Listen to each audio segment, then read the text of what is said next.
Isang magandang pangitain para sa lalawigan ng Camarines Norte ang naganap na sanib pwersa para sa bagong Camarines Norte.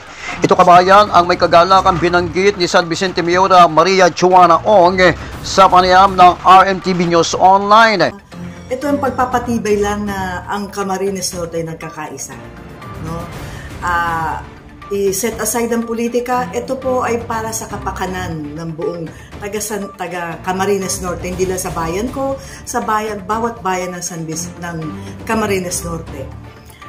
Magandang pakitain to dahil para may boses, isang boses ang ating lalawigan.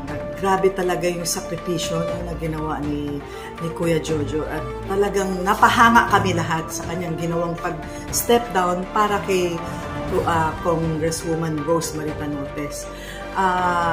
Ito talagang ginawa niya ito para sa grupo, kaya siya nag-step down, kaya hanga kami, saludo kami kay Kuya Jojo. Ayon kay Miora Ong, ang pagsasanib pwersa na ito ni 2nd District Congresswoman Rosemary Panotes at Camarines Norte Governor Ricardo Dong Padilla ay magbubunga ng magandang resulta dahil may isa na umanong boses ang ating lalawigan tungo sa lalo pang pagsulong at pagbabago ng probinsya.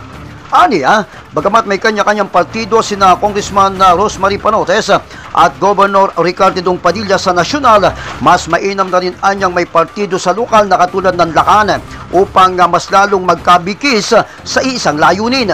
Saludo din si Miora Ong kay former Congressman Kuya Chuchu Unico sa naging desisyon nito na mag-step down at ibigay kay Congressman Rosemary Panotes ang posisyon sa congressional race bilang pambato ng partido.